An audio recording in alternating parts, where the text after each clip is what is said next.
صلی اللہ علی محمد۔ میرے دوست گھر پتہ چل جائے وہ کریم کتنا ہے، وہ مہربان کتنا ہے۔ میرے رسول پاک علیہ الصلوۃ والسلام نے تو فرمایا تیری آنکھ سے اگر اس کے خوف سے اتنا آنسو بھی نکل گیا جتنا مچھر کا پر ہوتا ہے، تو جس طرح بھینس کے تھنوں سے نکلا ہوا دودھ واپس تھنوں میں نہیں نہ جاتا، جو اتنا بھی روئے نہ روئے اللہ کے خوف سے، وہ بندہ دوزخ میں نہیں جائے گا۔ تھوڑی دیر کے لیے ڈر جائے اپنے رب سے، آئے تو صحیح۔ عدم معرفت غفلت پیدا کرتی ہے، تو آ تو صحیح، وہ تو کریم ہی بڑا ہے، وہ تو مہربان ہی بڑا ہے۔ حضرت زنیرہ رضی اللہ تعالی عنہ حضور کی صحابیاں ہیں۔ ایام جو مکے کے تھے مسلمانوں پر بڑی آزمائش کے تھے، انہیں بڑا مارا کفار نے، اتنا مارا کہ ان کی بینائی چلی گئی، نظر آنا بند ہو گیا۔ کافروں کی عورتوں نے تانا دیا کہ تو نے ہمارے بت چھوڑے ہیں نا، تو دیکھنا تیری بینائی چلی گئی۔ تو جناب زنیرہ اللہ پہ بھروسہ، توکل، معرفت الہی کا جذبہ، اٹھ کے کھڑی ہو، کہنے لگی چپ کرو، تمہارے جھوٹے بت کیا کر سکتے ہیں، میرا رب چاہے تو صبح جب میں اٹھوں تو میری آنکھیں روشن ہو، اگر کریم کرم کر دے۔ لوگ کہتے ہیں واقعی ایسا ہوا، جب وہ سویرے اٹھی تو اللہ نے ان کی روشنی واپس کر دی تھی۔ تجھے پتہ چل جانا وہ مہربان کتنا ہے۔ وہ ایک بزرگ تھے تو ان سے کسی نے کہہ دیا کہ اگر آپ کا حساب آپ کے ماں باپ کے ذمہ ہو جائے تو پھر کیسا، پوچھنے کے لیے قیامت میں اگر ماں باپ حساب لیں تو پھر کیسا۔ تو بڑے سیانے لوگ تھے جو دل والے تھے، کہنے لگے نہیں، رب کریم ہی ٹھیک ہے، اس لیے کہ وہ ماں باپ سے کہیں بڑھ کر پیار کرنے والا ہے۔ اگر یہ معرفت مل جائے وہ کریم کتنا ہے، اور جب بندہ پوری طرح اس کی بارگاہ میں آ کے تڑپ جاتا ہے نا، مولا میں جاؤں کدھر، تیرا دروازہ چھوڑ کے جاؤں کدھر۔ اقبال کہتے ہیں وہ ایک سجدہ جسے تو گراں سمجھتا ہے، 1000 سجدوں سے دیتا ہے آدمی کو نجات۔ تجھے جگہ جگہ جھکنا نہیں پڑے گا اگر تو صحیح معنوں میں اپنے رب کی بارگاہ میں جھک جائے۔ تو میرے عزیز کوشش کرے کہ اس کی معرفت، اس کا کرم، اس کی عطا اور اللہ تبارک و تعالیٰ کے حاضر و ناظر ہونے پر عین الیقین، حق الیقین حاصل کریں۔ اور پھر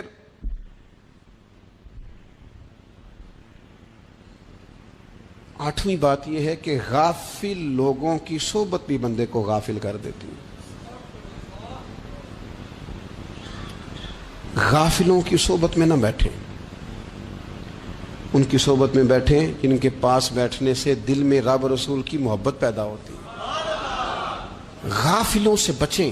چنگیاں دے لڑ لگی ساں تے چولی چ پھل پئے، تے جدوں میں پیڑیاں دے سنگ رل گئی تے میرے اگلے بھی ڈول گئے۔ برے آدمی کی صحبت بندے کو غافل کر دیتی۔ غافلوں کی صحبت میں کبھی نہ بیٹھیں، کبھی نہیں۔ غافل آدمی آپ کو غافل کر دے گا۔ میرے نبی پاک علیہ الصلوۃ والسلام نے فرمایا انسان اپنے دوست کے مذہب پر ہوتا ہے۔ یہ بہت بڑے لفظ ہیں۔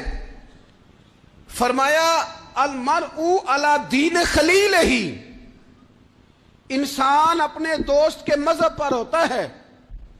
تو دیکھ تو نے دوست کس کو بنایا ہے، جو تیرے دوست کا مذہب ہوگا وہی تیرا ہو جائے گا۔ ہم نے دوست بنایا نا غوث پاک جیلانی کو، ہم نے یاری لگائی ہے نا داتا علی اجمیری سے، ہماری نسبت ہے نا معین الدین اجمیری سے، ہمارا تعلق ہے نا بہاؤالدین زکریا ملتانی سے، ہمارا رشتہ ہے نا حضرت مجدد الفسانی سے، ہم ماننے والے ہیں نا اعلیٰ حضرت بریلوی کے، ہمارا تعلق ہے کبھی جماعت علی سے کبھی مہر علی سے، ہمارا ان سے تعلق ہے تو صبح شام ہماری زبان پہ رہتا ہے بالغ العلا بکمالہ کشف الدجی بجمالہ حسنت جمیع خصالہ صلو علیہ وآلہ۔ ان سے تعلق جڑا ہے نا تو کئی دفعہ تنہائیاں تڑپا دیتی ہیں، اور تڑپ کے کہتے ہیں اج سکھ متراں دی ودھیری ہے، اج سکھ متراں دی، سکھ کہتے ہیں اڈیق کو، متر کہتے ہیں محبوب کو۔ اج سکھ متران دی ودھیری ہے، اے کیوں دلڑی اداس گھنیری ہے، لوں لوں وچ شوق چنگیری ہے، اج نینا لائیاں کیوں جھڑیاں سبحان اللہ سبحان اللہ سبحان اللہ. پہلے کہتے ہیں سکھ متران دی ودھیری ہے یعنی اداس ہوں, پھر حضور کے جلووں پہ نظر کرتے ہیں, کہتے ہیں سبحان اللہ سبحان اللہ. ماں اجملا کا ماں احسانہ کا ماں اکمالہ کا, اور پھر فوراً کہنے لگے او کتھے مہر علی, او کتھے مہر علی, کتھے مہر علی تے کتھے تیری سنا. اب دیکھو مشتاق اکھیں کتھے جاڑیاں بلغ العلا بے کمال کشفت دجا بے. اور میرے اعلی حضرت کہنے لگے سرور کہوں کہ مالک و مولا کہوں, باغ خلیل کا گلے زیبا کہوں تجھے, تیرے تو وصف عیب تناہی سے ہیں بری, حیران ہوں میرے شاہ میں کیا کیا کہوں تجھے. غافل آدمی کی علامت ہے برے لوگوں کی صحبت میں. خبردار ان کے پاس نہ بیٹھنا جن کے پاس بیٹھنے سے تمہارے دلوں میں اولیاء اللہ اللہ کے بندوں کی عداوت پیدا ہو. خبردار خبردار ان کے پاس نہ بیٹھنا جن کے پاس بیٹھنے سے تمہارے دلوں میں حضور کی اولاد پاک کے بارے میں شک پیدا ہو. خبردار اس شخص کے پاس نہ بیٹھنا جو امام حسین ابن علی کے بارے میں کوئی کمزور بات کرتا ہو, بچنا. خبردار اس سے بچنا جو حضور کے صحابہ کے بارے میں بات کرے, بچنا اس سے. جو سیدنا ابو بکر صدیق کے بارے میں کوئی, دیکھو کیا مقدر ہے صدیق و فاروق کے, جن کے گھر ہی رحمتوں کے خزینے میں.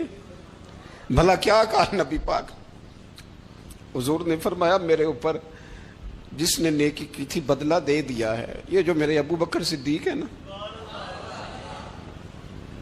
ان کو میں اللہ کی بارگاہ میں لے جاؤں گا, کہوں گا مالک تو ہی بدلہ عطا فرما. ایک ہاتھ میں جناب صدیق کا ہاتھ پکڑا, ایک میں حضرت عمر کا ہاتھ پکڑا, اور حضور مسجد نبوی سے باہر آ رہے ہیں. دیکھنے والے کی زبان سے بے ساختہ سبحان اللہ نکل گیا.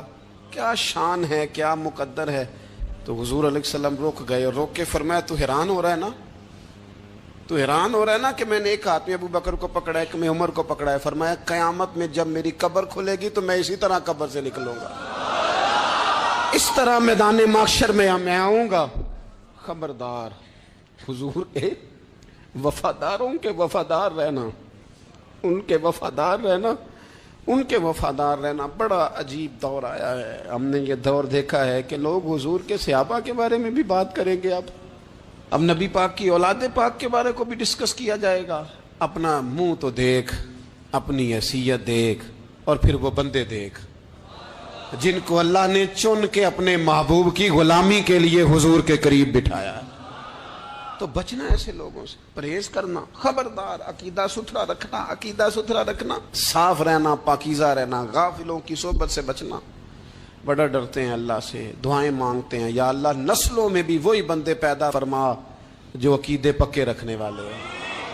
وہ بندے پیدا فرما ہماری نسلوں میں. ایک وہ بندہ بھی غافل ہو جاتا ہے جو امیدیں لمبی لگا لیتا ہے, جن کے منصوبوں میں دولت بھی ہوتی ہے, گھر بھی ہوتا ہے, اولاد کا بڑا ہونا بھی ہوتا ہے, پوتے پوتیاں نواسے نواسیاں دیکھنا بھی ہوتا ہے, یہاں بھی گھر وہاں بھی گھر, یہ سیر, یہ سارا کچھ ہوتا ہے. لیکن رب کی بارگاہ میں پیش ہونا جن کے پیش نظر نہیں ہوتا. لمبی امیدیں. حضرت مولا علی شیر خدا فرمایا کرتے تھے میں تم پر دو باتوں کا خوف کھاتا ہوں, جو ڈر آتا ہے. ایک یہ کہ تم خواہش کی پیروی کرو گے, جو نفس کی خواہش ہوگی اس کے پیچھے لگ جاؤ گے, اور ایک کہ تم لمبی لمبی امیدیں باندھو گے, اتنے سال جینا ہے, اتنے 100 سال جینا, یہ کرنا ہے, وہ کرنا ہے. منصوبہ بندی کریں مستقبل کے لیے, وہ بری نہیں, لیکن تیاری رکھیں, تیاری رکھیں. اس بات کا بھی خیال رکھیں کہ اللہ کی بارگاہ میں حاضر ہونا. یہ غفلت کی چیزیں ہیں جو بندے کو غافل کر دیتی ہیں. جو لوگ اللہ کا ذکر نہیں کرتے وہ بھی غافل ہو جاتے ہیں, اور جو فضول باتیں زیادہ کرتے ہیں نا, ہنستے زیادہ. فَلْيَضْحَكُوا قَلِيلًا وَلْيَبْكُوا كَثِيرًا. قرآن کہتا ہے زیادہ رویا کرو, کم ہنسا کرو۔ نبی پاک علیہ الصلوۃ والسلام سے پوچھا تھا حضرت عقبہ بن عامر نے کہ یا رسول اللہ نجات کس چیز میں ہے؟ تو نبی پاک علیہ الصلوۃ والسلام نے فرمایا ایک تو اپنی زبان قابو میں رکھو، دوسرا فرمایا اپنے گھر میں ٹھہرے رہو، تمہارا گھر تمہارے لیے کافی ہو، فضول نہ نکلو گھر سے، اور تیسرا فرمایا اپنی خطاؤں پہ رویا کرو۔ کثرت کلام اور فضول کلام اور بلا وجہ یہ بندے کو غافل کرتا ہے، دل کو سخت کرتا ہے۔ یہ چند چیزیں ہیں جو انسان کو غفلت میں ڈالتی ہیں۔ اپنے آپ کو ان چیزوں سے بچائیں اور غفلت کو توڑیں۔ آپ کے ذمے میرے ذمے جو حقوق العباد ہیں ان کا پتہ کریں، جو اللہ رسول کے حقوق ہیں ان کی خبر دیکھیں، ہماری جو ذمہ داریاں ہیں ہم کس طرح انجام دے رہے ہیں اس پر توجہ کریں، اپنے معاملات کو ٹھیک کریں۔ ہم انسان ہیں، کوتاہیاں تو رہ جائیں گی، لیکن جب کوشش کریں گے تو پھر رب تعالیٰ مدد بھی فرمائے گا۔ ایک بات اور کرنی ہے، ایک تو میں نے عرض کیا غفلت کو توڑنا، ایک دوسری بات قرآن مجید کا ایک سبق اور، جب غفلت توڑنی ہے تو پھر لازمی طور پر ایک کام کرنا پڑے گا۔ میں نے یہ عرض کیا تھا کہ پلاننگ نہیں کرنی، فیصلہ کرنا ہے۔ تو فیصلہ کرنا ہے تو کرنا کیا ہے؟ پھر قرآن حکیم نے سورہ بقرہ میں کہا فاستبقوا الخیرات، یعنی تم نیکیوں کی طرف دوڑو، جلدی جلدی نیکیاں کرو، فٹافٹ، دیر نہ کرو۔ فٹافٹ سے مراد یہ نہیں کہ نیکی جلدی جلدی کر جاؤ، یعنی ٹال مٹول نہ کرو خیر کے کام میں، کل کریں گے پرسوں کریں گے، عمرہ کر رہے ہیں پھر نیکی ہیں، حج کر رہے ہیں پھر نیکی ہیں، بچے بیال ہوں پھر میں نیک ہوں، یہ تھوڑا سا یہ کام ٹال مٹ، فاستبقوا الخیرات، نیکیوں کی طرف دوڑو، جلدی کرو، بھاگو۔ نبی پاک صلی اللہ تعالی علیہ وسلم نے فرمایا 5 چیزوں سے پہلے غنیمت جانو۔ حضور علیہ الصلوۃ والسلام فرمانے لگے ایک تو تم جوانی کو نہ بڑھاپا آنے سے پہلے پہلے غنیمت سمجھ لو۔ نبی کریم صلی اللہ تعالی علیہ وآلہ وسلم ارشاد فرمانے لگے کہ اپنی صحت کو غنیمت جان لو بیماری آنے سے پہلے پہلے۔ پھر حضور علیہ الصلوۃ والسلام فرمانے لگے اگر اللہ نے تمہیں مال دیا ہے، وسعت دی ہے، تو نیکی کر لو، خرچ کر لو اللہ کے راستے میں، خدا نہ خواستہ تم پر غریبی آ جائے۔ اور پھر حضور سید عالم صلی اللہ تعالی علیہ وسلم فرمانے لگے اگر تمہیں اللہ نے کچھ فراغت دی ہے، بہت زیادہ مصروف نہیں ہو، تو غنیمت جان لو، جلدی سے نیکی کر لو قبل اس کے کہ تم مشغول ہو جاؤ۔ اور 5ویں بات حضور نے بیان کی، فرمایا زندگی کو غنیمت جانو، موت آنے سے پہلے پہلے جلدی سے نیکی کر لو۔ نیکی کے لیے ساری زندگی منصوبہ بندی نہ کرتے رہو، نیکی کے لیے دیکھو نا، ہماری زندگی میں یہاں دنیا میں رہ کے چند منٹوں میں وہ نیکی کی جا سکتی ہے جو قیامت کے بعد صدیوں کا ہمارا فائدہ کرے گی، صدیوں کا فائدہ کرے، کرتے نہیں۔ پلاننگ کر رہے ہیں، منصوبہ بندی کر رہے ہیں، بس تیاری کر رہے ہیں، بس حضرت آپ دعا کر دیں، اللہ تعالیٰ دعائیں بھی قبول فرمانے والا ہے، لیکن جو نیکی نصیب ہوتی ہے اسے جلدی سے کر گزریں، اسے فٹافٹ کریں۔ میں ایک گاؤں میں گیا، اب تو خیر وہ دور نہیں رہا، یہ 10-15 سال 20 سال پہلے نا جو نوجوانوں کی مصروفیات ہوتی تھیں ان میں سے ایک مصروفیت یہ ہوتی تھی کہ گندم لے کے چکی پہ جانا ہے، آٹا پسوا کے لانا ہے۔ یہ ایک بڑی، چونکہ سبھی گھروں کے اندر سال کے لیے گندم سٹاک کر لی جاتی تھی، تو گندم لے کے جانا یہ ایک ڈیوٹی ہوتی تھی۔ ایک نوجوان ایک گاؤں میں، اس کی مجھے تعریف سننے کو ملی، تو ایک بوڑھی اماں کہنے لگی یہ تو بڑا نصیباں والا ہے، سارے اندر آٹا پیا لے ہوندا ہے، اور آتے جاتے پوچھ لیتا ہے کہ اماں کوئی، کہنے لگی میرے بچے باہر ہوتے ہیں، یہ مجھے دوائی بھی لا دیتا ہے شوگر کی، میں مریضہ ہوں۔ یعنی خیر جتنی ہو سکے، جتنی۔ میرے ایک سنگی ہیں تو سڑک پہ کوئی بندہ کھڑا ہوتا ہے نا، اللہ تعالیٰ انہیں سلامت رکھے، بندہ کھڑا ہوتا ہے تو کہتے ہیں میں اس سے پوچھ لیتا ہوں بابا جی کدھر جانا ہے، فلانی جگہ جانا ہے، تو کہتے ہیں میں موٹر سائیکل پہ بٹھا لیتا ہوں۔ بندہ دیکھ کے مجھے سمجھ آ جاتی ہے ضرورت مند ہے، کوئی چور نہیں، کوئی ڈاکو نہیں، ضرورت مند ہے، میں اسے منزل تک، نیکی جتنی میسر آئے، جس حد تک میسر آئے۔ کیا کہا ہمارے نبی پاک علیہ السلام نے؟ حضور نے ہم سے فرمایا کچھ نہ ہو سکے تو بات ہی مسکرا کے کر لینا، اس پر ہی اللہ صدقے کا ثواب عطا کرے۔ فاستبقوا الخیرات، جلدی سے نیکی کر لو، اپنے نامہ اعمال میں روز نیکیاں جمع کرو، کوئی نہ کوئی خیر کا کام روز کرو اور جلدی سے کرو۔ صحیح مسلم میں حدیث ہے، نبی پاک صلی اللہ تعالی علیہ وسلم فرمانے لگے جلدی جلدی نیکی کے کام کر لو ان فتنوں سے پہلے جو اندھیری رات کے حصوں کی طرح فتنے ہوں گے۔ فرمایا اس وقت حال یہ ہوگا کہ آدمی صبح مومن ہوگا، شام کو کافر ہو جائے گا، شام کو مومن ہوگا تو صبح کافر ہو جائے گا۔ اور فرمایا لوگ دنیا کے بدلے اپنا دین تک بیچ ڈالیں گے۔ معاذ اللہ جھوٹی قسمیں نہیں کھائی جاتی، جھوٹا قرآن مجید نہیں لوگ اٹھا لیتے، لوگ دنیا کے لیے دین بیچ ڈالیں گے۔ اس سے پہلے جب فتنے اتنے زیادہ ہو جائیں، اس سے پہلے نیکی کر لو، کوئی خیر کا کام کر لو، جلدی سے کچھ ایسا کر لو۔ حضرت عقبہ بن حارث رضی اللہ تعالیٰ عنہ فرماتے ہیں یہ دیکھیں ہمارے نبی پاک علیہ السلام کی سیرت کیا ہے، حضور کا اسوہ کیا ہے، نبی پاک علیہ السلام ہماری تربیت کس طرح کرتے ہیں۔ حضرت عقبہ بن حارث رضی اللہ تعالیٰ عنہ کہتے ہیں ہم نے نبی پاک علیہ السلام کے ساتھ عصر کی نماز پڑھی، یہ صحیح بخاری میں موجود ہے۔ فرماتے حضور سلام پھیرتے ہی فوراً اٹھ کے گھر تشریف لے گئے۔ یہ ہمارے لیے انوکھی بات تھی، غیر متوقع تھی، پہلے کبھی ایسا ہوا نہیں۔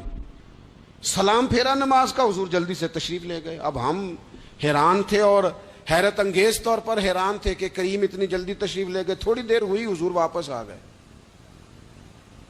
تو محبوب پاک علیہ السلام فرمانے لگے گھر میں ایک چھوٹی سی ڈلی، ایک چھوٹا سا ٹکڑا سونے کا پڑا تھا، مال آیا تھا سارا صدقہ کر دیا، وہ تھوڑا سا پڑا تھا، اچانک مجھے یاد آیا وہ تو پڑا رہ گیا۔ تو حضور فرمانے لگے میں نے کہا کہیں ایسا نہ ہو جائے کہ ساری رات گزر جائے اور میرے گھر میں پڑا ہی رہ جائے، میں جلدی سے جا کے اسے خیرات کر دوں۔ میں نے خیرات کیا، پھر میں واپس آ گیا ہوں۔ جلدی سے نیکی، جلدی سے نیکی کر لی جائے۔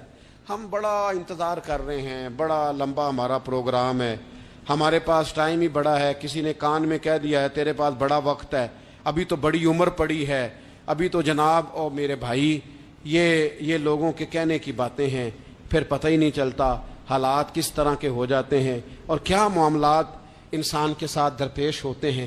جتنی خیر میسر آئے، جتنا بھلا میسر آئے، جتنی انسان کو توفیق ملے۔ میں نے بزرگوں کو دیکھا، اپنے اصحاب کو، پہلے وہ خدام سے کہتے کہ میں سونے لگا ہوں اور پابند کرتے لوگوں کو کہ فلاں وقت، بزرگوں کو میں نے دیکھا اپنے، وہ پابند کرتے لوگوں کو کہ فلاں وقت میں موجود ہوں گا آنا، خود پابند فرماتے، اور پھر جب بیدار ہوتے تو سب سے پہلے خدام کو بلا کے پوچھتے کوئی مہمان تو نہیں آیا؟ وہ جناب آپ نے خود ہی تو پابند فرمایا فلاں دن آنا۔ کہنے لگے چل یار اگر کوئی آیا تو مجھے ملا لو، میری ملاقات کرا لو۔ کیوں؟ اس لیے کہ دور سے آیا ہے، مجھ سے ملنے آیا ہے، کوئی خیر کی بات سیکھنے آیا، چلو میرے نامہ اعمال میں کوئی نیکی جائے گی، کچھ نہ کچھ خیر جمع کر لی جائے، کچھ نہ کچھ ڈیوٹی کر لی جائے، کچھ کام کریں اور جلدی سے کریں۔ حضرت جابر ابن عبداللہ انصاری رضی اللہ تعالیٰ عنہ بیان کرتے ہیں، یہ بھی بخاری میں موجود ہے، کہتے ہیں ایک صحابی نبی پاک علیہ السلام کی بارگاہ میں حاضر ہوئے غزوہ احد کے موقع پر، اور حال ان کا یہ تھا کہ وہ کھجور کھا رہے تھے اور کھجور انہوں نے منہ میں رکھی ہوئی تھی۔ حضور کی بارگاہ میں حاضر ہوئے اور عرض کرنے لگے یا رسول اللہ صلی اللہ تعالی علیہ وسلم اگر میں شہید کر دیا جاؤں تو کہاں جاؤں گا؟ حضور فرمانے لگے جنت میں۔ تو کہتے ہیں انہوں نے جو کھجور منہ کے اندر تھی وہ انہوں نے نگلی نہیں، اندر نہیں لے گئے، اس کو باہر نکالا اور دوڑ کے آگے بڑھے اور جنگ کرنی شروع کر دی اور لڑتے لڑتے شہید ہو گئے۔ کیا سبق دیا انہوں نے؟ سبق یہ دیا کہ نیکی کرنے میں اتنی دیر بھی نہیں کرنی جتنی کھجور کھانے میں دیر لگتی ہے، جلدی سے نیکی کرنی ہے، فٹافٹ نیکی کرنی، اس کے اندر ٹال مٹول نہیں کرنا۔ اسی وقت انہوں نے کھجور باہر نکال دی، دوڑ کے انہوں نے حضرت انس بن نضر رضی اللہ تعالیٰ عنہ، حضرت انس بن مالک رضی اللہ تعالیٰ عنہ کے چچا ہیں، میدان احد میں احد پہاڑ کے قریب کھڑے تھے، لوگوں سے کہہ رہے تھے جلدی جلدی ادھر آؤ، وہ جنت جو انسان کو انتقال کے بعد نصیب ہوگی اور قیامت کے بعد نصیب ہوگی، فرماتے تھے مجھے تو ابھی احد پہاڑ کے اندر سے جنت کی خوشبو آ بھی رہی ہے، لہذا جلدی سے آؤ، ادھر دوڑو، جہاد کرو، آؤ کفار سے لڑے۔ تو نیکی میں دیر نہیں کرنی، جو نیکی میسر آتی ہے، جس کو میسر، ماں باپ میسر ہیں تو خدمت کر لیں، اہل خانہ ہیں تو حسن سلوک کر لیں، اللہ نے اولاد دی ہے تو اچھی تربیت کر لیں، اگر نظر ٹھیک ہے تو تلاوت زیادہ سے زیادہ کر لیں، زبان چلتی ہے تو رج رج کے مدینے والے محبوب پہ درود و سلام پڑھ لیں، اللہ تعالیٰ کا ذکر کر لیں، جلدی سے خیر جمع کریں، اپنے وقت کو ضائع نہ کریں۔ یہ آج کا سبق ہے۔ ایک تو ہم نے فیصلہ کرنا ہے کہ بس غفلت نہیں، اب غفلت، اب انشاءاللہ اللہ اللہ کرنی ہے، اب کوئی خیر کا کام کرنا ہے۔ میرے حضرت کا ایک جملہ کبھی نہیں بھولنا، فرمایا کرتے تھے زمین کے اوپر کام، نیچے جا کے آرام۔ یہ چھوڑ دیں اتنے گھنٹے سونا ہے تو یہ کرنا ہے تو میری نیند میں دخل کوئی نہ ڈالے، پھر سوتے ہی رہ جائیں گے، سوتے ہی رہ جائیں۔ زمین کے اوپر کام اور نیچے جا کے جاگنا ہے، جاگ لے افلاک کے سائے تلے، پھر حشر تک سوتا رہے گا خاک کے سائے تلے۔ اب جاگ لے افلاک کے سائے کے نیچے، جاگ، کھول آنکھیں، ہر وقت کا سونا، ہر وقت سونا، ہر وقت جو اپنے آرام کی فکر کرنا، اس سے نکل آئیں اور اچھا کھانا اور اچھا پہننا اور بس اپنی مرضی کی زندگی من چاہی جینا، اس سے باہر آئیں۔ فیصلہ کریں، فیصلہ کہ اب غفلت نہیں کرنی۔ اگر اللہ نے کوئی صلاحیت دی ہے تو اسے دین کے کام پہ لگانا ہے، کوئی ڈیوٹی کرنی ہے، کوئی خدمت کرنی ہے۔ دیکھو خدمتیں ہو رہی ہیں، صدیق اکبر مال دے رہے ہیں، عثمان غنی مال دے رہے ہیں، مولا علی نے تلوار پکڑی ہے، میدان میں جا رہے ہیں، فاروق اعظم گلی گلی نگر نگر رسول اللہ کے دین کی پہرے داری کر رہے ہیں، حضرت جناب سیدنا سلمان فارسی ابو ذر غفاری حضور کی مسجد میں جھاڑو دے رہے ہیں، اور بلال حبشی وہ نبی پاک کی مسجد میں اذان پڑھتے پڑھتے رب نے اتنا عروج فرمایا کہ کعبے کی چھت پہ کھڑے ہو کے بھی اذان پڑھنی شروع، انہوں نے اذان دے دی۔ تو کوئی کام کرنا ہے، غفلت کو توڑنا ہے اور نیکی کرنی ہے، ذرا جلدی جلدی خیر کا کام کرنا ہے۔ نہیں ایسے نہیں، فٹافٹ۔ کیسے جی؟ فٹافٹ۔ تو فٹافٹ کام کریں خیر کا، جلدی جلدی۔ تو یہ خیر کا کام فٹافٹ، جلدی جلدی اور بڑی جلدی اور دوڑ دھوپ کے، اور جب آپ کرتے جائیں گے نا تو پھر اللہ تعالیٰ مواقع بناتا جائے گا۔ آپ سے میری اپیل ہے، بالخصوص میرے ساتھ جو وابستہ سنگی ہیں، جو پیار کرنے والے ہیں، دو باتیں آج آپ نے لے کے جانی ہیں گھر۔ یہی لنگر ہے، یہی آپ کے لیے دعا ہے، یہی ہمارے بزرگوں کا فیض ہے، یہی نصیحت ہے کہ آپ نے دو باتیں لے کے جانی ہے۔ غفلت توڑ دینی ہے، فیصلہ کرنا ہے کہ آج کے بعد غافل نہیں ہونا، اور دوسری یہ بات لے کے جانی ہے کہ نیکی جلدی جلدی، فٹافٹ فیصلہ، فٹافٹ نیکی، ایک کر کے پھر انشاءاللہ دوسری کر کے پھر انشاءاللہ تیسری کر کے پھر انشاءاللہ چوتھی، یہ شروع کرنی ہے، اور آپ دیکھیں گے اللہ تعالیٰ مہربانی فرمائے گا، مدد کرے گا۔ اس زمین کو وہ بنجر کرتی ہے۔ غفلت انسانی دل کے لیے بڑی نقصان دہ چیز ہے اور انتہائی تکلیف اور ضرر کا باعث ہے۔ دلوں پر جو قحط نازل ہوتا ہے، قحط، ویران ہو جاتے ہیں دل، اور جو دلوں پر خشکی نازل ہوتی ہے کہ طبیعتیں خشک ہو جاتی ہیں، یہ غفلت کی وجہ سے ہوتی ہے۔ جو لوگ غافل ہو جاتے ہیں نا، اپنے معاملات کا دھیان نہیں رکھتے، دیکھیں نا، آپ کو کھانا کھاتے بھی غافل نہیں ہونا چاہیے۔ اگر کھانا بھی غیر معتدل کھا لیا جائے تو وہ انسان کی طبیعت کے لیے باعث ضرر بن جاتا ہے، نقصان کا باعث بنتا ہے۔ بات کرتے ہوئے بھی غافل نہیں ہونا چاہیے، کئی دفعہ جملے ایسے نکل جاتے ہیں جو انسان کے لیے پھر شرمندگی کا باعث بنتے ہیں۔ انسان کو غافل ہو کر کوئی کام نہیں کرنا چاہیے، غافل ہو کر، مدہوش اور بے ہوش ہو کر نہیں۔ غفلت دل کو ویران کرتی ہے، طبیعت میں خشکی لاتی ہے۔ غافل کبھی نہ بنے۔ قرآن مجید فرقان حمید نے ارشاد فرمایا کہ اقترب للناس حسابہم، فرمایا لوگوں کے حساب کا وقت قریب آ گیا، وہم فی غفلت معرضون، اور وہ ابھی بھی غفلت میں منہ پھیرے ہوئے ہیں۔ ٹائم آ گیا حساب دینے کا، لیکن وہ بھی غافل ہیں۔ ہمارے جو زیادہ تر نقصان زندگی میں ہوئے ہیں وہ صرف ہماری غفلت کی وجہ سے ہوئے۔ ہم نے چیزوں پر توجہ نہیں دی، چیزیں گڑبڑ ہو گئیں۔ جس آدمی نے پھول لگائے ہوں، پھل لگائے ہوں، کھیتی لگائی ہو، وہ دانہ ڈال کے پانی دے کے فارغ نہیں ہو سکتا، اسے توجہ کرنی پڑتی ہے۔ اور کسی نے کہا تھا مالی جیندے ہون تو پھر بوٹے سکدے نہیں۔ اگر موجود ہونا ان کو سینچنے والا، رکھوالی کرنے والا، تو پھر ان کی جڑیں کبھی خشک نہیں ہوا کرتی۔ ہماری جو غفلتیں ہیں یہ بڑی ضرر کا باعث ہیں، نقصان کا باعث، اور مجبوری معاف ہوتی ہے، غفلت معاف نہیں ہوتی۔ اسکول میں پڑھتے تھے، مدرسے میں پڑھتے تھے، تو ایک مجبوری ہو گئی جی، خدا نہ خواستہ گھر میں کوئی پریشانی ہو گئی تو اساتذہ اس پر سزا نہیں دیتے۔ کوئی خوشی کا موقع ہے گھر میں، فیملی میں کسی کی شادی ہے، اساتذہ اس پر سزا نہیں دیتے۔ لیکن اگر کبھی پتہ چلتا تھا نا کہ یہ گھر سے تو آیا تھا لیکن مدرسے نہیں آیا، یہ اسکول نہیں آیا، رستے میں غافل ہو گیا، تو یہ بات خوفناک تھی۔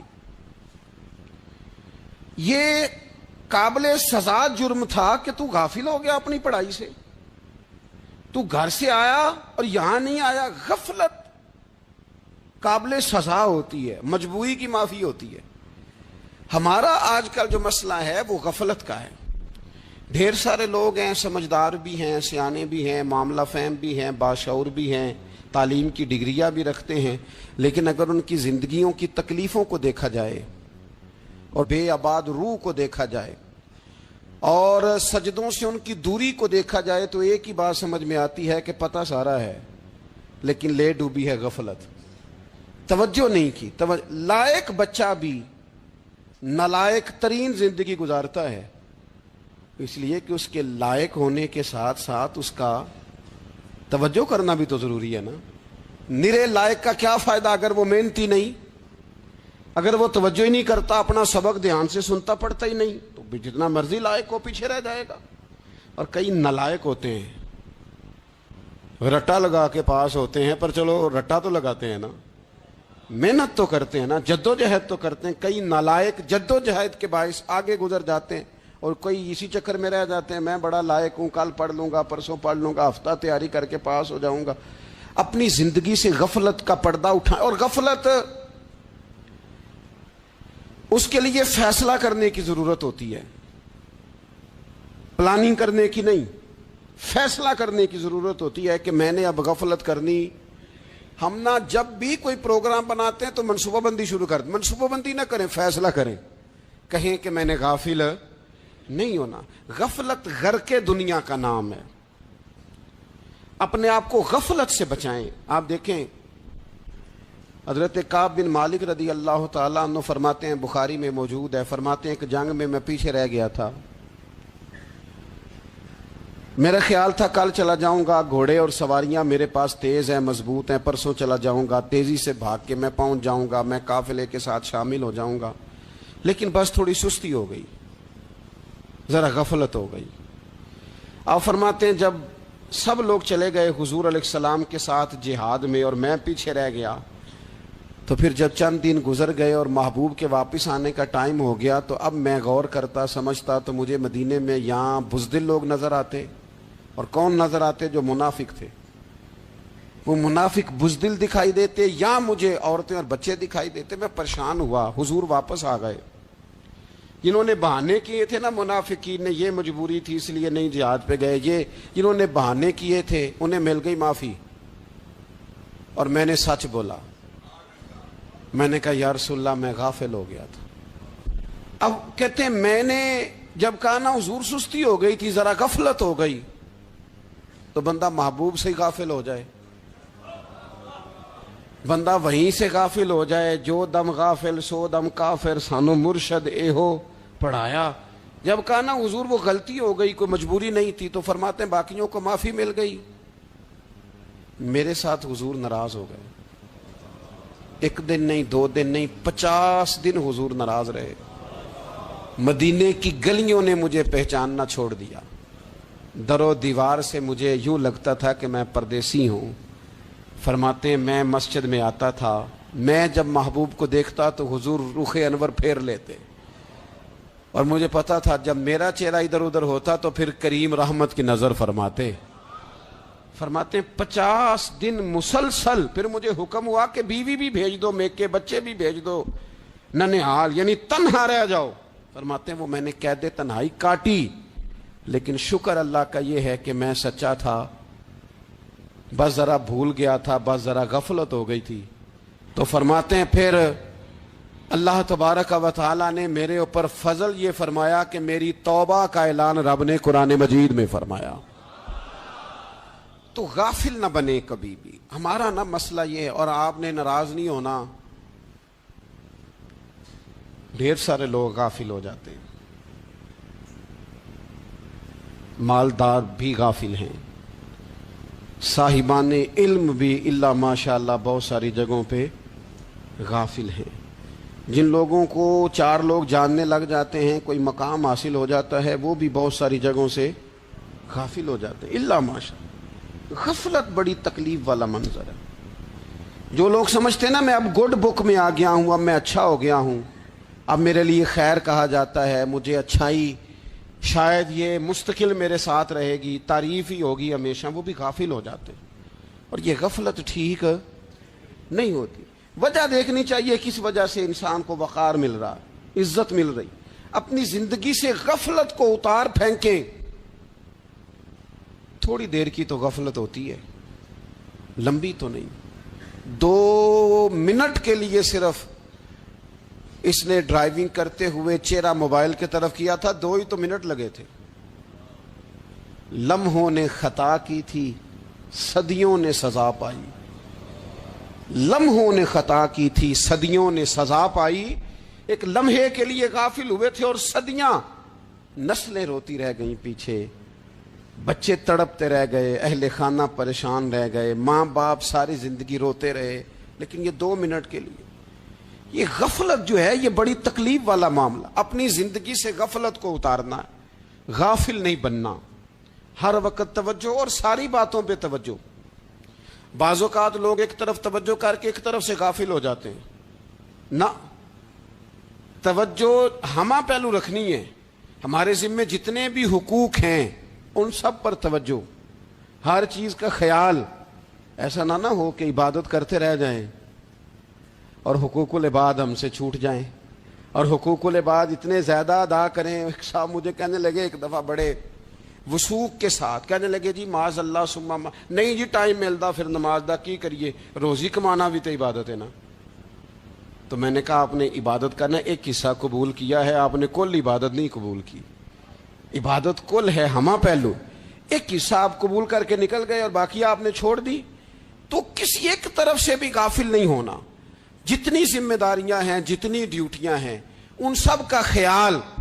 اور جو بڑا آدمی ہوتا ہے، بڑا گھر میں بڑا ہو، قبیلے میں بڑا ہو، علاقے میں بڑا ہو، ادارے میں بڑا ہو، کلاس میں بڑا ہو، جو بڑا ہے اس کی تو ساری آنکھیں کھلی ہوئی ہونی چاہیے. ایک ایک پر اس کی نظر ہونی چاہیے کہ میری کہاں ضرورت ہے، کہاں مجھے اشک شوئی کرنی ہے، کس کے ساتھ میں نے کس طرح محبت کا رویہ رکھنا ہے. غافل نہ بنے. اچھا جی اب کیسے پتہ چلے گا کہ ہم غافل ہیں؟ یہ کیسے پتہ چلے گا؟ آپ کسی بندے سے بھی پوچھ لیں حالات کیا ہیں تو کہتا ہے اللہ کا شکر ہے کبھی کسی کا دل نہیں دکھایا، اللہ کا شکر ہے جی زمانہ ہو گیا 5 نمازیں پڑھتا ہوں، اللہ کا شکر ہے جی. کیسے پتہ چلے گا غافل ہیں؟ پہلی علامت ہمارے علماء اور صوفیاء نے غافل بندے کی لکھی ہے. اس آئینے میں نے اور آپ نے اپنا آپ دیکھنا ہے. غافل بندے کی پہلی علامت یہ ہوتی ہے کہ وہ دنیاوی کاموں میں چست ہوتا ہے اور اللہ اور اس کے رسول کی فرما برداری میں سست ہوتا ہے. یعنی نماز کے وقت تو اسے نیند ستاتی ہے، پریشانی ہوتی ہے، لیکن اگر کسی جگہ مال مل رہا ہو، پیسے مل رہے ہوں، وہاں جانا ہو تو پھر اسے کوئی چیز بھی تنگ نہیں کر. دنیاوی کاموں میں چست ہوگا، یعنی ٹی وی کے آگے، موبائل کے آگے وہ گھنٹوں بیٹھا ہوا ہے. اور اگر اسے 25 منٹ قرآن پاک سننا پڑ جائے، اگر اسے 20 منٹ دینی محفل میں بیٹھنا پڑ جائے، اگر اسے کہا جائے کہ تو 20 رکعت نماز نفل ادا کر، دنیاوی کاموں میں چست ہے، دینی کاموں میں. یہ غفلت کی پہلی علامت. پھر ذاتی معاملات پہ پیسہ خرچ کرنا ہو تو ڈھیر سارا ہے، کسی غریب کی مدد کرنی ہو تو. وہ ہمارے ایک دوست ہیں، وہ اکثر کہا کرتے ہیں، وہ کہتے ہیں آج کل کسی سے کہنا فلائی کام میں، دینی کام میں، کسی کی مدد میں کچھ 4 پیسے خرچ کرنے ہیں تو لوگ کہتے ہیں ہاتھ تنگ ہے. ہاں کوئی سستا پلاٹ ملتا ہو نا، اور اگر یہ سمجھ آ جائے کہ وہ مجبور ہے بیچارہ بیچنے والا، تو پھر کہتے ہیں میں 2-3 دوستوں کو پھاڑ لے سن. ذاتی کاموں میں جب بندہ چست ہو اور دینی کاموں میں سست ہو تو مطلب یہ ہے کہ بندہ غافل ہے. پہلی علامت غفلت کی. اور غفلت کی دوسری نشانی یہ ہے کہ انسان گناہ کے کاموں کو معمولی سمجھنے لگ جاتا ہے. یہ غافل بندے کی نشانی ہے. گناہ کو معمولی سمجھتا ہے, چھوٹا سمجھتا ہے. آج کل لوگ کہتے نہیں میں کو اکیلا کر رہا ہوں, ساری دنیا ہی کرتی ہے. اور جناب کیا ہو گیا, اگر یہ غلطی ہو گئی تو بندے سے ہو ہی جاتا ہے. گناہ کو معمولی سمجھنا, چھوٹا سمجھنا اور کہنا پھر کیا ہو گیا ہے, انسان سے غلطی ہو جاتی ہے. آپ دیکھ لیں کہ سینکڑوں بیسیوں گناہوں کا بوجھ ہمارے سروں پہ ہوتا ہے, لیکن کوئی ہمارا دبدبہ ہے, کوئی ہماری گفتگو ہے, کوئی ہمارے جملوں میں خود پسندی ہے, کوئی ریاکاری ہے, کوئی تصنع ہے. یہ غافل بندے کی علامت ہے. نبی اکرم صلی اللہ تعالی علیہ وآلہ وسلم نے فرمایا مومن اپنے گناہوں کو پہاڑ کی طرح سمجھتا ہے. یہ بخاری میں حدیث ہے. مومن پہاڑ کی طرح جانتا ہے اور وہ ڈرتا ہے کہ کہیں وہ پہاڑ اس کے اوپر گر نہ جائے, یعنی کہیں مجھے میرے گناہ کی سزا نہ مل جائے. چھوٹے گناہ کو بھی پہاڑ جانتا ہے, یار مجھ سے غلطی ہو گئی, مجھے ٹھیک کر لینی چاہیے, مجھے معافی لے لینی چاہیے, مجھے توبہ کر لینی چاہیے. مومن اپنے اوپر گناہ کو پہاڑ کی جانب سمجھتا ہے. اور حضور علیہ الصلوۃ والسلام فرماتے ہیں کہ یہ جو فاسق اور فاجر ہوتا ہے نا, اللہ کا نافرمان, یہ گناہ کو مکھی کی طرح سمجھتا ہے. یہ سمجھتا ہے میں نے اشارہ کرنا ہے, مکھی نے اڑ جانا ہے. مومن کی علامت یہ ہے کہ وہ پہاڑ جانتا ہے, اگر غلطی ہو جائے تو پہاڑ. امام اعظم ابو حنیفہ رحمۃ اللہ علیہ گزر رہے تھے تو بارش ہو گئی تھی اور کوفہ میں کیچڑ تھا, تو آپ نے جو جوتے پہنے ہوئے تھے ان جوتوں سے چلتے ہوئے نا آپ کے پاؤں سے کچھ مٹی اڑی, تو سامنے ایک یہودی تھا, اب اس زمانے میں دیواریں کچی ہوتی تھی, اس کے دیوار پر جا کے وہ مٹی جو تھی وہ لگ گئی. اب امام صاحب بڑے پریشان ہوئے کہ میں نے اس کی دیوار کو آلودہ کر دیا. یہاں تو لوگ اپنی اینٹیں رکھتے رکھتے کئیوں کی دیواریں توڑ ہی دیتے ہیں, اور پھر وہ اس پر ماننے کو بھی تیار نہیں ہوتے, تسلیم کرنے کو بھی تیار نہیں ہوتے. وہ کہتے ہیں پھر کیا ہو گیا, اب ہمارا یہاں گھر ہے تو ہم نے ٹرالی منگوانی نہیں تھی, ہمارا حق بنتا تھا. امام صاحب کے پیروں سے ذرا کیچڑ اڑا, یہودی کی دیوار پہ لگا, اس کی کچی دیوار تھی. امام صاحب پریشان ہو گئے, سوچنے لگے کہ اگر میں دیوار سے یہ کیچڑ اتارتا نہیں تو یہ بھی زیادتی ہے, میں نے اس کی دیوار کو گدلا کر دیا, اور اگر میں اتارتا ہوں تو کچھ مٹی اس کی دیوار کی بھی اتر جائے گی, کچی دیوار ہے, یہ بھی زیادتی ہے. مومن گناہ کو پہاڑ کی طرح سمجھتا ہے کہ کہیں گر نہ جائے, اس کی بھی کہیں سزا نہ مل جائے. امام صاحب نے اس کے دروازے پہ دستک دی, وہ باہر آیا تو اتفاق سے وہ آپ کا مقروض بھی تھا, اس نے پیسے دینے تھے. باہر نکلتے ہی کہنے لگا اوہ آپ تو قرض لینے آ گئے, میرے پاس تو ابھی گنجائش نہیں ادا کرنے کی. تو امام صاحب کہنے لگے تو قرض چھوڑ, وہ میں نے معاف کیا, میرے سے غلطی ہو گئی ہے. میں آ رہا تھا, لکڑی کے جوتے اس زمانے میں کھڑاؤں لوگوں نے پہنے ہوتے تھے, کہا وہ میرے پیروں سے ذرا کیچڑ اڑا ہے, تیری دیوار پہ لگ گیا ہے. اب میں بڑی دیر سے کھڑا سوچ رہا ہوں کہ اگر میں تیری دیوار صاف نہ کروں تو میں نے یہ میلی کر دی, گدلی کر دی, یہ بھی بات درست نہیں ہے, زیادتی. اور اگر میں اسے صاف کرتا ہوں کچی دیوار سے کچھ مٹی اتر جائے گی تو یہ بھی زیادتی ہے. اب تو بتا میں کیا کروں. تو بے موسمہ پھل تھا نا یہ, تو بے موسمہ پھل دیکھ کے بندہ حیران ہو جاتا ہے. جو باتیں روٹین میں نہ ہو رہی ہوں وہ ذرا انوکھی لگتی ہے, بندہ حیران ہو گیا. غور سے امام صاحب کا چہرہ دیکھنے لگا, غور سے چہرہ دیکھنے لگا. اور پھر تھوڑی دیر سوچنے کے بعد کہنے لگا حضور پہلے میں نے دین اسلام کے بارے میں پڑھا اور سنا تھا, آج میں نے دین دیکھا ہے. پہلے میں نے سنا تھا کہ دین اسلام اس طرح کا ہے, آج میں نے دین. ہم نہ پوری دنیا کے کافروں کو دین سنانا چاہتے ہیں, دکھانا نہیں چاہتے. ہم نیک نظر آنا چاہتے ہیں, نیک بننا نہیں چاہتے. ہم نیک نظر آنا چاہتے. نتیجہ کیا نکلتا ہے کہ کچھ عرصے کے بعد پتہ چل جاتا ہے بندہ کس لیول کا نیک ہے, کیا معیار ہے اس کی نیکیوں کا. کہنے لگا حضور پہلے میں نے دین سنا تھا, آج دیکھا ہے. آپ وہ مٹی کی دیوار پر جو کیچڑ لگ گیا ہے, دیوار کو بعد میں صاف کیجئے گا, پہلے کلمہ پڑھائیں تاکہ میرے اندر کا کفر صاف ہو جائے. اب مجھے مسلمان کر دے. تو غافل آدمی جو ہوتا ہے نا وہ پھر تیسری بات، جب بندہ بہت زیادہ غافل ہو جاتا ہے پھر اعلانیہ گناہ کرنے لگتا ہے.